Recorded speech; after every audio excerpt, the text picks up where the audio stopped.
우리가 읽은 이 창세기 15장 6절은 아브라함이 하나님 앞에 의롭게 여겨졌다는 것을 그의 어떠한 행위가 아니라 그의 믿음으로 인하여서 의롭게 되었음을 말씀하고 있습니다. 믿음으로 인하여서 의로워진다. 이것은 우리 개신교, 우리 신앙인들이 굉장히 중요하게 생각하는 이신칭의의 교리이기도 하죠. 우리가 보면 이 아브라함에 대해서 믿음의 조상이다 이런 이야기를 많이 하죠. 그래서 오늘은 아브라함의 믿음이 도대체 무엇이냐, 그 핵심이 무엇인가 이것들을 같이 살펴보려고 합니다. 본문으로 읽은 것은 창세기 15장이지만 오늘 많은 구절들이 로마서에서 인용을 하게 될 텐데요. 로마서 4장을 찾아보도록 하겠습니다. 로마서 4장입니다. 신약성경 245면 로마서 4장의 16절을 보게 되면 하반부에 이렇게 말씀합니다. 아브라함의 믿음에 속한 자에게도 그러하니 아브라함은 우리 모든 사람의 조상이라 이렇게 되어 있어요. 믿음의 조상, 우리가 이렇게 이야기하지 않습니까? 지금 이 로마서를 받아드는 로마 교회는 유대인 기독교인들도 있었고 헬라인 기독교인들도 있었습니다. 그러니까 어떤 혈통을 넘어서서 하나님을 믿는 모든 성도들이 이 수신자들이에요. 그러한 자들이 곧 하나님 안에서 아브라함을 조상이라고 이야기할 수 있는 자들이다. 이방인인 우리들도 기꺼이 아브라함이 우리의 조상이 된다 이 말씀을 하고 있습니다. 자, 그렇다면 믿음의 조상 아브라함이라고 우리가 정말로 많은 곳에서 듣고 읽고 말해 오고 있는데 도대체 그러면 아브라함의 믿음이 뭐냐? 이걸 한번 살펴봐야 되겠지요. 믿음의 조상이라고 한다는 것은 조상이니까 그로부터 우리까지 뭔가 흘러내려오는 어떤 혈통, DNA 이런 중심이 있다는 것 아니겠습니까? 아브라함의 믿음의 어떠한 내용이 우리의 토대가 되고 우리는 그 위에서 발전해 가는 그런 우리의 어떤 정체성을 보여주는 것이 조상이라는 말 아니겠습니까? 그래서 육신의 혈통을 넘어서서 모든 자들에게 믿음의 조상이라고 이야기되고 있는 아브라함의 믿음이 도대체 무엇인지를 우리가 성경에서 하시는 말씀을 통해서 조금 더 세밀하고 분명하게 살펴보고 우리가 가져야 할 믿음이 무엇인지를 생각해 보도록 하겠습니다. 왜냐하면 여기에 계신 여러분들도 다 각자의 믿음이 있기 때문에 그래요.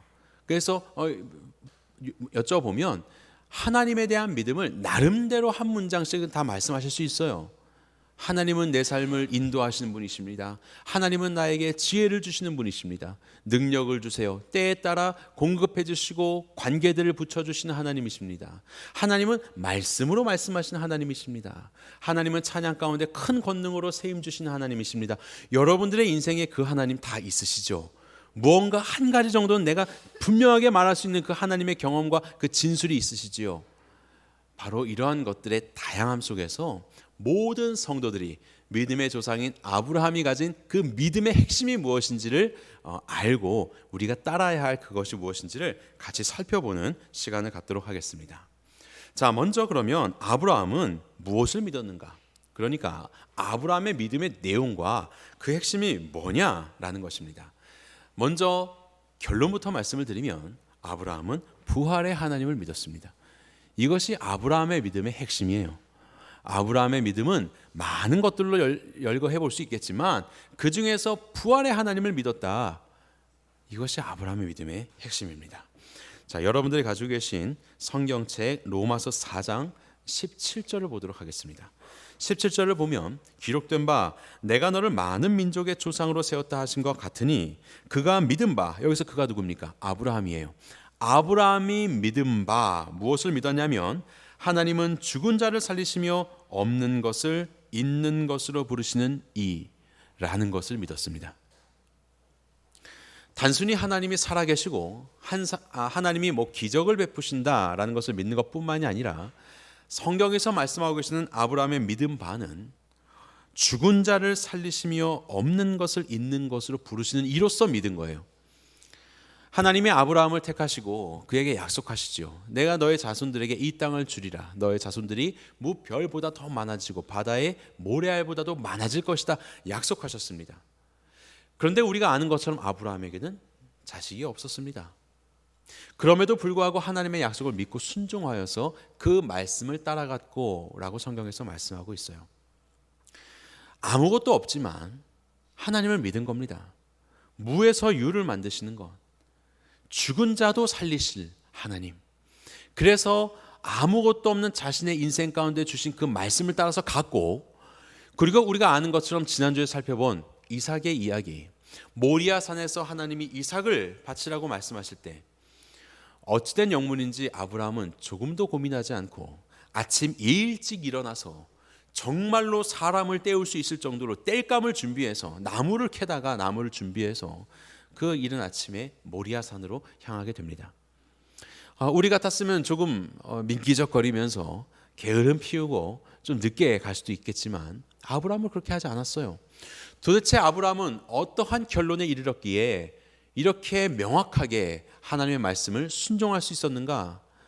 로마서 4장에서 하신 말처럼 죽은 자를 살리시는 하나님을 믿은 것입니다. 하나님이 나에게 약속을 주셨는데, 나에게 그래서 이삭을 주셨는데, 내가 만약에 이삭을 하나님의 말씀에 따라서 정말로 죽이게 되더라도 하나님은 이 죽은 자를 능히 살리실 것이다. 그로 인하여서 이 후손을 통하여서 주의 나라를 이루실 것이다. 이것을 믿었겠죠. 아니면 하나님께서 이삭을 데려가셔도 이전에 아담과 하와에게서 가인에게서 아벨을 데려가시고 셋이라는 아들을 주셔서 그를 통하여서 하나님의 일들이 나타나게 하신 것처럼 비록 이 이삭을 데려가셔도 다시 나에게 생명을 허락하실 것이다. 이것을 믿었을 겁니다. 물론 사람의 계산으로는 더 어려워지고 있어요. 이미 100세가 훌쩍 넘어서 이삭도 컸으니 이제 나이가 훨씬 많이 들었어요. 그럼에도 불구하고 하나님은 나에게 생명을 허락하실 수 있다라는 말 그대로 없는 것에서 있는 것을 만드시며 죽은 자를 살리신 하나님을 믿었던 것이죠. 그냥 이것이 지식에만 동의한 것입니까? 그렇지 않습니다. 그는 결단했고 따랐고 행하였었던 바로 그러한 믿음을 보여주었습니다. 이것을 우리는 부활신앙을 가진 아브라함이다, 이렇게 이야기할 수 있겠죠. 부활신앙을 가진 아브라함. 물론 그 부활이라는 개념이 우리가 생각하는 어떤 그 명백한 것보다는 조금 흐릴 수도 있겠죠. 그때는 어떤 큰 이 부활의 역사를, 예수 그리스도를 통한 부활의 역사를 보지는 못했기 때문에, 하지만 하나님의 은혜 아래서 그는 죽음에서 생명을 낳으시는 하나님의 역사를 신뢰하게 된 것이에요. 하나님은 창조주시고 무에서 유를 만드시는, 그리고 하나님은 생명의 주권을 가지고 계시는 주권자시고, 그리고 그 하나님은 그러한 무한한 능력을 가지시고 저 멀리서 혼자 그렇게 유유자적히 살아가시는 분이 아니라 이곳에 살고 있는 나의 삶을 굽어 살펴주시고 내 삶 가운데 찾아오셔서 섭리하시는 섭리자로서의 하나님을 고백하고 있는 것입니다. 이것이 바로 아브라함의 부활신앙의 고백인 것이에요. 자, 그렇다면 이 부활신앙이 왜 중요한가? 이것이 도대체 왜 중요한가? 그리고 이것을 가진 그 아브라함의 후손으로서 우리는 어떠한 고백을 해야 되는가? 이것을 한번 생각해 볼 수 있겠죠. 저와 여러분들의 많은 어떤 신앙의 고백들이 있지만 우리가 정말로 가져야 할 그 신앙의 믿음의 핵심, 그 고백은 무엇이냐? 이것을 살펴보아야 할 것입니다. 자, 로마서 4장 23절은 이와 같이 말씀합니다. 그에게 의로 여겨졌다 기록된 것은, 그러니까 아브라함에게 믿음으로 의롭게 되었는데 그렇게 기록된 것은 아브라함만 위한 것이 아니라, 자 24절 함께 읽겠습니다. 시작. 의로 여기심을 받을 우리도 위함이니 곧 예수 우리 주를 죽은 자 가운데서 살리신 이를 믿는. 아멘. 우리도 믿음으로 말미암아 의롭게 되는 겁니다. 그런데 뭘 믿어서 의롭게 되느냐? 예수 그리스도를 죽은 자 가운데서 살리신 부활의 하나님을 믿음으로 우리도 의롭게 된다라고 말씀하고 있는 거예요. 단순히 하나님의 살아계심과 하나님의 역사하심에서 그치는 것이 아니라 아브라함이 보여주었던 부활의 하나님, 바로 그 부활 생명의 하나님을 믿음으로 인하여서 우리도 의롭게 된다라고 말씀하고 있는 겁니다. 부활의 하나님을 믿는다는 것은 도대체 무엇이에요? 우리의 삶 가운데 어떠한 어려움이 닥쳐와도, 심지어는 그것이 너무나도 이 불꽃이 작아져 가지고 이제 꺼질랑 말랑 하더라도 소망을 가지는 것을 넘어서서 이 모든 불꽃이 다 꺼져서 다 종료가 되었다 하더라도 생명의 역사를 일으키시는 분이 하나님이시다, 이것을 믿는 것이죠. 이보다 큰 믿음이 있습니까? 죽음 이후의 부활, 모든 것의 종료, 그 이후에 역사하실 수도 있는 이 생명의 하나님을 믿는 것보다 더 큰 믿음이 있겠습니까? 바로 그러한 것이 부활 신앙인 것이에요. 우리들은 많은 믿음의 내용들을 우리가 진술하지만 이 부활의 내용이 우리의 진술이 되어야 될 것입니다. 그것이 바로 의롭다 여기심을 받은 아브라함의 믿음의 핵심이었기 때문에 그렇습니다. 자, 그렇다면 부활 신앙이 왜 중요한가? 첫 번째로 부활 신앙은 내일을 소망하는 신앙이기 때문에 그렇습니다. 내일을 소망할 수 있는 신앙이기 때문에. 창세기 12장에 보면 하나님이 아브라함을 부르셨는데 이렇게 약속하세요. 내가 이 땅을 내 자손에게 주리라, 이렇게 말씀하십니다. 자, 땅을 누구에게 주신다고요? 자손에게 주신다. 자손도 없는데, 자손도 없어서 자손이 생길까? 이것도 참 어려운 일인데 땅을 자손에게 준다고 하시니 이건 내가 확인해 볼 수가 없는 거지 않습니까? 여기서 말하는 자손은 누구를 말하는 거예요? 내 아들입니까? 손자입니까? 증손입니까? 아무도 모르는 거죠. 자손에게 주는 거니까. 그런데 자손에게 주는 걸 내가 눈을 뜨고 확인하려면 도대체 몇 살까지 살아야 되는 거예요? 알 수가 없는 것입니다. 이것은 정말로 깜깜한 내일을 말하고 있는 거죠. 당장 자손도 없을 뿐더러 땅도 없을 뿐더러 언제 일을 행하신다는지 알 수도 없는 거예요. 모든 현실을 뛰어넘는 일입니다. 그런데 이 소망을 갖게 하시는 것이죠. 이것이 바로 부활의 소망이에요. 이것이 바로 부활의 신앙입니다. 이것이 아브라함에게 있었던 것이에요. 우리 한국교회에 잘 알려진 그 미국의 목사님 팀 켈러 목사님이 이런 이야기를 하셨어요.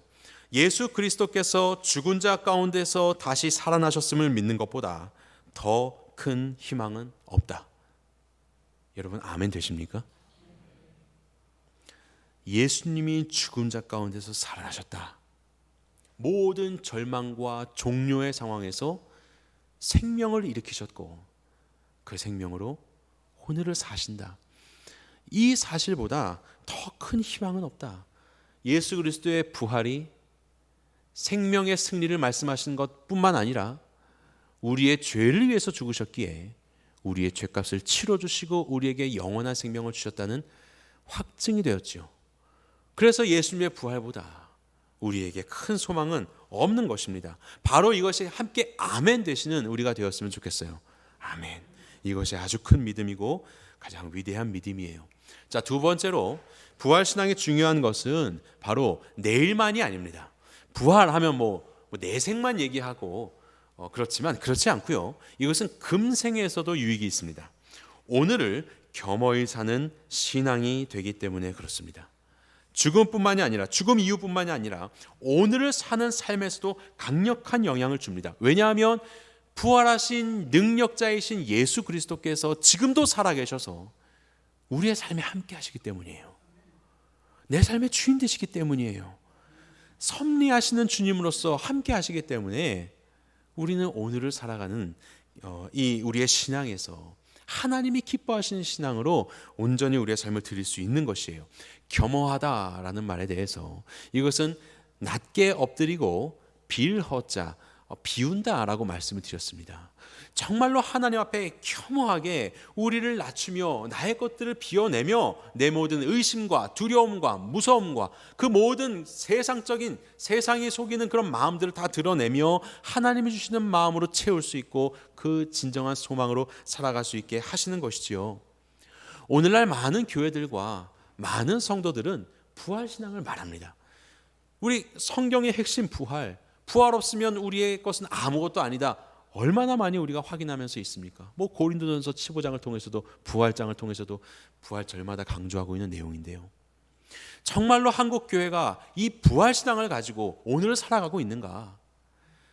부활하신 예수 그리스도의 다스림 속에서 그분이 정말 우리의 소망이 되시는 그런 마음으로 살아가고 있는가? 그렇지 않은 모습들을 얼마나 많이 발견하나요? 입술로는 부활의 권능을 이야기하고 소망을 말하지만 여전히 세속적인 가치관 가운데 매여 있어서 세상적인 것들을 더 취하고 그것들이 떨어지거나 없어지면 정말로 망하여서 끝날 것처럼 생각하는 그런 신앙인들의 모습이 얼마나 많이 있습니까? 정말로 부활하신 예수 그리스도, 오늘을 함께 하시는 나의 주님심을 고백한다면 어떻게 교회를 사유화할 수 있지요? 어떻게 교회를 세습할 수 있지요? 이 모든 것들이 주님의 역사임을 고백한다면, 내 삶에 어떤 것들이 잠시 어려움이 있어도 주께서 나의 모든 것 되심을 고백한다면 어떻게 교회를 사람의 손으로 물려주기도 하고 서로 자기의 어떠한 이득을 취하기 위해서 교회를 좌지우지하는 일들이 벌어질 수 있겠단 말입니까? 이것을 통해서 도대체 무엇을 더 얻으려고, 무엇이 없어지면 그 마음 가운데 두렵기에 왜 교회를 그렇게 이끌어가고 있는 것입니까? 많은 교회들의 모습 속에서, 또 교회뿐만 아니라 우리 개개인의 성도들의 모습 속에서 부활하신 예수 그리스도를 고백하지만 그분이 나의 오늘의 현실이 되지 않는 경우들을 많이 보게 됩니다. 부활신앙은요, 오늘 우리가 정말로 겸허히 살아갈 수 있는 능력을 줍니다. 그분이 모든 것이 종료된 상황에서라도 당신의 역사를 이룰 수 있다는 바로 그것을 우리가 확신하기 때문에 우리는 오늘의 삶 속에 세속적인 가치 가운데 우리는 휘둘리지 않고 하나님의 기뻐하시는 선택을 하면서 살아갈 수 있는 진정한 성도라는 것을 기억하셔야 합니다. 그래서 오늘날 교회들과 우리 성도들에게 필요한 것은 부활신앙이에요.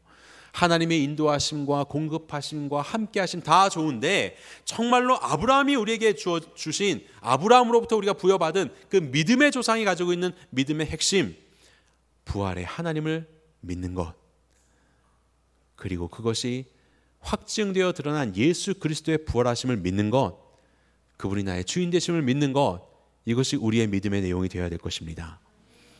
자, 그런데 그 부활의 이야기, 오늘을 겸허히 산다, 이런 건 이야기를 해보면 좀 부담스럽기도 해요.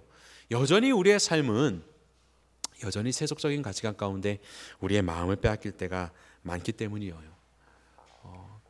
완성되어가는 믿음에 대한 이야기를 같이 해보려고 합니다. 우리의 믿음은요, 처음부터 온전하지 않습니다. 우리의 믿음은 완성되어 가고 있어요. 아까 제가 팀 켈러 목사님 이야기를 드렸는데요, 이분은 세계적인 21세기의 C.S. 루이스라고 불릴 만큼 기독교의 세계적인 변증가이기도 하고 저술가이기도 하고 설교자이면서 목회자입니다. 많은 사람에게 그 선한 영향력을 끼친 분이에요. 그런데 이분이 2020년도 6월 달에 췌장암 4기 진단을 받습니다. 그래서 여러 가지 이렇게 치료를 하는 중에 합병증이 생겨나기 시작했고, 그래서 올해 2023년도 6월 달에 하나님의 부르심 소천하셨습니다. 이분이 2020년도에 4기 진단을 받고, 그리고 나서 그때 저술하던 책이 예수님의 오신 크리스마스에 관한 책이었거든요. 그 책을 쓰다가 완전히 책이 바뀌게 됐어요. 이런 이야기를 이분이 하셨습니다. 내가 지금까지 이 목회자로서 기독교의 핵심의 부활을 많이 설교하고 가르치며 변증하였지만 실제로 나에게 있어서 부활은 반밖에 믿어지지 않았다, 이런 고백을 하였습니다. 여기서 반밖에 믿어지지 않았다라는 말은 무슨 말이냐면요, 그냥 말로만 했다라는 뜻이에요. 믿음이 없었다, 이런 뜻입니다. 지금까지 자기는 그것을 믿는 줄도 알고 그렇게 증거하면서 살았는데, 2000년도에 그 진단, 2020년도에 진단받을 때가 70세였어요. 70세. 지금까지 그 부활을 믿었다고 생각하고 증거하며 살았는데, 정말로 죽음이라는 영역이 어느 순간 내 삶에 한 걸음 확 다가오니까 두려운 겁니다. 부활이 믿어지지가 않고, 그래서 죽음이 더 두렵고 당황스러운 거예요. 그러다가 그분이 다시 말씀을 보면서, 이러한 죄인에게 예수님께서 나를 위해 오셔서 내 죄를 위해서 죽으시고 부활하셨다는 것이 얼마나 기쁜 소식인가, 이것보다 더 큰 소망은 어디에 있는가, 그것을 고백하신 거예요. 그리고 예수님의 부활에 대한 책을 이제 집필을 하셨죠. 바로 그렇습니다. 우리는요, 죽음의 요소, 죽지라고 이야기하지만 여전히 우리와는 상관없는 것처럼 느껴져요. 부활의 하나님을 믿고 소망한다라고 말하지만 사실 그것이 무엇인지 우리는 아직도 온전히 알지 못할 수도 있습니다. 하지만 우리의 삶에서 이 죽음의 요소들이 우리에게 계속해서 유혹하며 우리를 두려워하게 하고 부활시령으로 나가지 못하도록 할 때에 우리는 알고 있습니다. 이미 역사적으로 주님께서 이루신 부활의 사건을 통하여서 우리는 진짜로 부활은 실제하며 그분은 지금도 살아계시고 나의 주인이시라는 사실, 그 외에 다른 어떤 것으로 죽음을 넘어서는 소망을 가질 수 없다는 사실을 우리는 알고 있지요. 세상은 지금도 우리를 계속해서 유혹하여 죽음의 두려움으로 빠져들게 하고, 그리고 하나님이 기뻐하시지 않는, 그래서 하나님의 뜻과는 정반대의 내가 주인된 하나님과 독립된 삶을 살기를 원하는 그러한 죄악된 모습으로 오늘의 우리를 유혹하여서 우리의 믿음이 연약해지고 우리의 부활신앙이 흐려지게 그렇게 만들고 있지만, 하나님은 우리의 믿음을 보시고 하나님께서 기뻐하실 믿음으로 오늘도 우리를 빚어가고 계신다는 사실을 기억하시기 바랍니다. 아브라함의 모습을 한번 볼까요? 믿음의 조상 아브라함은 하나님께서 땅을 약속하셨습니다. 그리고 우리가 또 창세기 12장에서 하나님이 아브라함을 또 부르시고 그리고 가나안 땅을 향해서 가지 않습니까? 그런데 바로 그 12장에 보면 가나안 땅에 기근이 들어요. 그리고 아브라함이 애굽에 이집트에 거류하려고 그리로 내려갑니다. 기근이 심하니까, 아니 기근 심하면 뭐 내려갈 수도 있지, 하나님이 주신 가나안 땅은 마음에만 새기고 몸은 애굽에서 살 수도 있지, 이게 뭐 그렇게 큰 문제라고 하느냐? 하나님이 원하시지 않았기 때문에 문제예요. 아브라함의 아들 이삭도 그랄 땅에 거주하다가 가뭄이 이르게 됩니다. 그때 이삭이 야 우리 아버지처럼 나도 이집트 애굽으로 가야지 이런 마음을 먹거든요.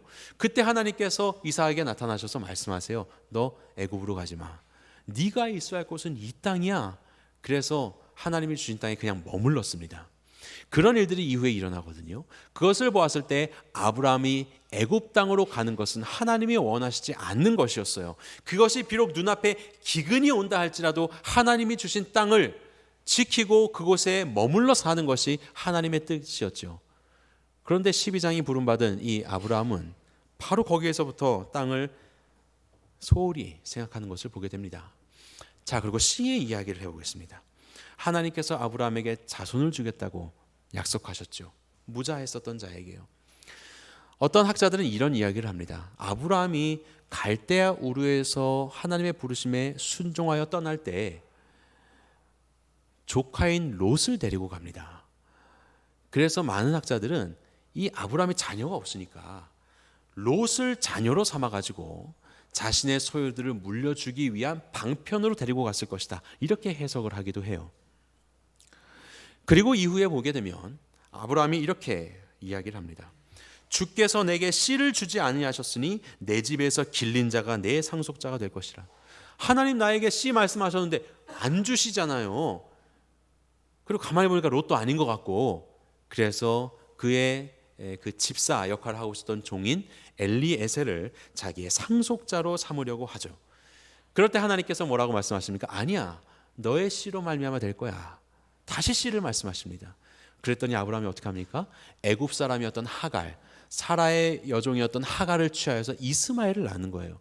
역시 하나님의 뜻 아니었어요. 하나님은 아브라함과 사라 가운데 이 약속을 주셨기 때문에 그렇습니다.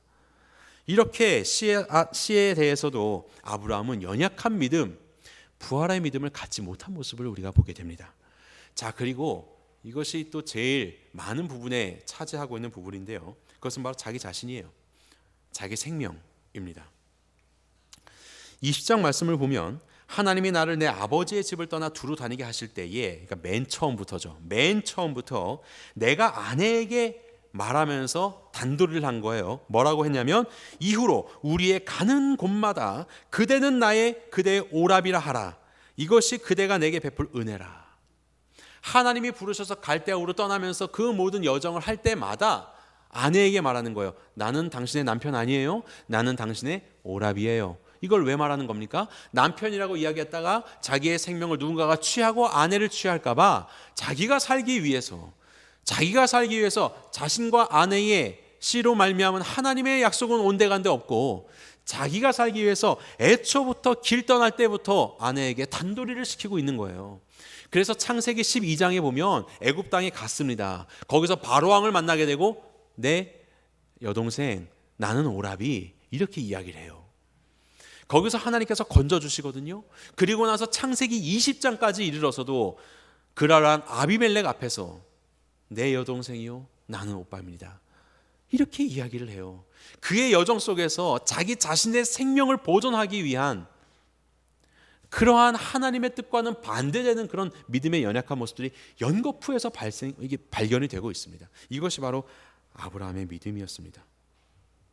그런데요, 그는 이런 자신의 부족한 땅에 대한, 씨에 대한, 그리고 무엇보다도 제일 중요한 내 생명, 이 영역에 있어서 그때마다 무너지고 어그러졌지만 하나님께서 그를 살피시고 보호하시고 인도하시고 이끌어 가시는 것들을 경험하게 됩니다.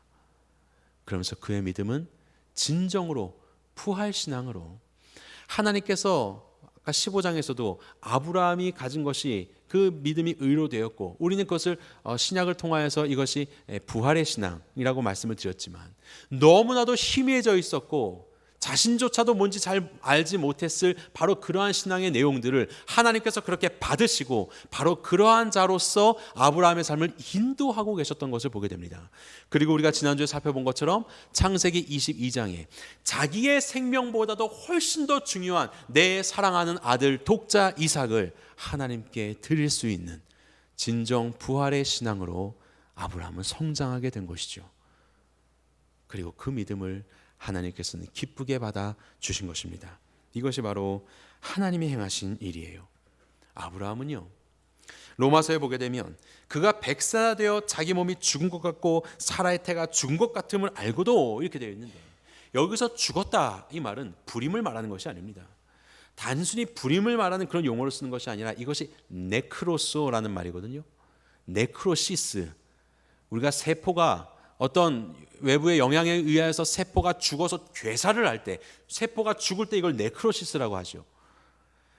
아브람과 사라는 그냥 불임이 아니라 우리는 죽었다, 우리는 죽음이었다.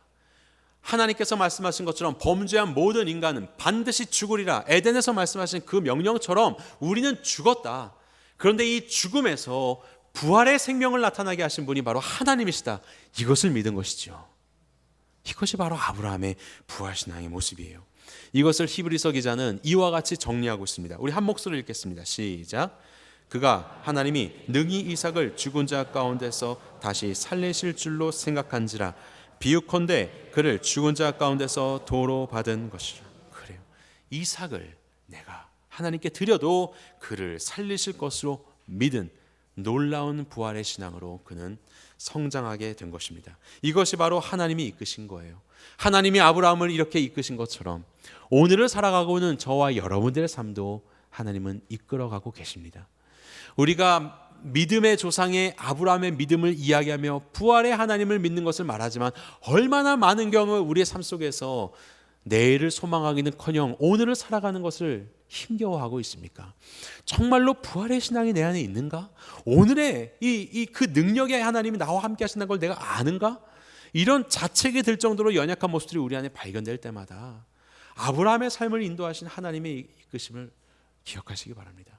아브라함이 스스로 결단하고 노력하고 그래서 자신의 믿음을 성숙시킨 것이 아니라 신실하신 하나님께서 그를 처음 부르신 대로 그의 삶을 인도해 가시고 그의 믿음을 만들어 가신 거예요. 우리의 삶 한번 돌아보세요.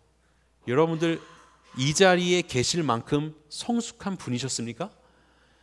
여러분들 하나님의 자녀라고 칭함 받을 만큼 괜찮은 인생 사셨던 분이었다가 아이고 여기에 보물이 있었네, 하나님께서 이렇게 택하셔서 지금 여기에 있는 겁니까? 여기에 와 주고 계신 겁니까? 아니죠. 우리는 얼마나 완악했습니까? 우리는 얼마나 교만했습니까? 나 같은 인간이 어떻게 하나님을 인정할 수 있어요? 어떻게 2000년 전에 유대 땅에 오신 예수 그리스도를 인정할 수 있는 자가 되었습니까? 우리의 노력으로 되었나요? 우리의 믿음의 행동들과 우리의 지금의 살아가는 신앙인의 모습들이 우리의 열정으로 된 것이라고 생각하십니까? 그렇지 않습니다. 죄인인 우리를 부르시고 우리의 작은 것조차 너무나도 기뻐하신 하나님께서 저와 여러분들을 여기까지 인도하신 것이죠. 그렇기 때문에 조금 부족한 믿음의 모습이 우리 안에 확인된다 하더라도 낭망하지 마십시오. 하나님은 우리를 계속해서 완성시켜 가실 것입니다. 신실하신 하나님을 기대하시는 우리가 되었으면 좋겠습니다. 부활 신앙의 열매는 평안과 기쁨입니다. 여러분들이 가지고 계신 성경책 보시면 로마서 4장은 아브라함의 믿음이 무엇이었는지를, 그 부활의 믿음을 우리 가운데 전체적으로 설명하고 있고, 그리고 5장이 시작되면서 이러한 믿음을 가지고 의롭게 된 자는 바로 이렇게 산다라고 말씀하고 있습니다. 자, 5장 1절과 2절 제가 읽겠습니다. 그러므로 우리가 믿음으로 의롭다 하심을 받았으니 우리 주 예수 그리스도로 말미암아 하나님과 화평을 누리자. 이것이 바로 부활신앙을 가진 자들의 첫 번째 모습이에요. 하나님과 화평을 누리는 것, 하나님과 교제하는 것. 오늘도 의로운 자로서 하나님을 만나고 하나님과 교제하며 그 의를, 하나님의 의를 누리면서 살아가는 것, 바로 그것이 부활신앙을 가진 우리 가운데 허락된 길이요, 우리에게 허락된 큰 하늘의 복입니다. 그리고 두 번째 2절, 또한 그로 말미암아 우리가 믿음으로 서 있는 이 은혜에 들어감을 얻었으며 하나님의 영광을 바라고 즐거워하느니라. 화평을 누려 평안함을 얻을 뿐만 아니라 또한 우리가 하나님의 영광을 바라고 즐거워하는 자로 우리를 만들어 주신 거예요. 하나님의 영광, 하나님의 기쁨, 하나님의 심정에 기뻐하시는 것들이 무엇인지를 알고 나도 그 기쁨에 동참하는 삶, 바로 이 삶을 우리 가운데 허락하신 거예요. 부활신앙을 가진 자는 비록 우리의 삶 속에서 환난이 여전히 있고 어려움이 여전히 있고 내일은 캄캄하며 너무나도 불확실하고 심지어는 이것들이 더욱더 확증되어서 끊어지고 종료된 것처럼 보인다 할지라도 바로 이 하나님과의 교제를 놓치지 않습니다. 하나님이 기뻐하시는 것들을 함께 보며 즐거워하는 것을 놓치지 않습니다. 바로 그것이 부활신앙을 가진 자의 열매예요. 말씀을 맺겠습니다. 믿음의 조상 아브라함은 그분으로부터 우리가 받은 부활의 하나님의 신앙을 가지고 이제 우리가 이것을 누릴 뿐만 아니라 무엇을 해야 될까요? 전달해야지요. 팀 켈러 목사님이 말씀하신 것처럼 죽음의 요소가 우리 안에 멀어지면 멀어질수록 사실 부활에 대한 우리의 인식도 더 멀어질 것입니다. 하지만 반대로 그의 삶이 그런 것처럼 죽음이라는 것이 그의 삶에 가까이 오면 가까이 올수록 부활의 소망과 은혜라는 것도 그 안에 더욱더 짙어지고 명확해질 것입니다. 이것을 놓고 본다면 아마도, 물론 가는 데는 순서가 없지만 이곳에 모인 여러분들 중에서 우리의 어르신들은, 여러분들은 하나님께서 우리 가운데 베풀어 주실 부활신앙의 성숙과 이 은혜에 한 걸음 더 다가가고 계시는 것이죠. 우리의 삶 속에서 이 연약함을 발견할 때마다 죽음의 요소들과 어려움들을 발견하고 지금까지 내 삶에서 이뤄낸 이 수많은 세상에 있는 힘 있는 것들이 조금도 지금 나의 삶에 어떠함들에 영향을 줄 수 없구나라는 것을 발견하는 그 죽음의 요소들 속에서 우리는 더욱더 부활의 신앙을 소유할 수 있게 될 것입니다. 그리고 부활의 하나님과 교제하며 그 은혜를 경험하는 자로서 우리 후배들에게 부활의 신앙의 모습을 보여주실 수 있으시겠죠. 바로 우리 새누리의 우리 이 세대가, 앞선 세대가 바로 그러한 부활의 신앙을 우리 다음 세대에게 증거해 주시기를 간절히 바랍니다. 그리고 우리 다음 세대는 이 부활의 신앙을 받고 나 또한 그 부활의 신앙을 고백하며, 물론 췌장암 4기와도 같은 그러한 죽음의 요소가 내 삶에 지금은 당장 오지 않는다 할지라도 내 삶의 주인 되신 하나님과 죽음에서 다시 살 예수 그리스도를 내 주인으로 모시는 바로 이 성경의 진술을 오늘 나의 진술로 삼고 내 삶에 찾아오는 오늘의 크고 작은 문제들 속에서 부활의 하나님을 믿고 의지하며 하나님과 교제하고 하나님의 기쁨을 내 기쁨으로 삼고 살아가기를 계속할 때 우리의 삶에는 이 부활신앙이 더욱더 굳건해질 것입니다. 그것으로 우리 자녀들에게 우리가 받은 그 믿음의 내용들을 그대로 전수하는 우리 새누리가 되기를 주님의 이름으로 간절히 축원합니다.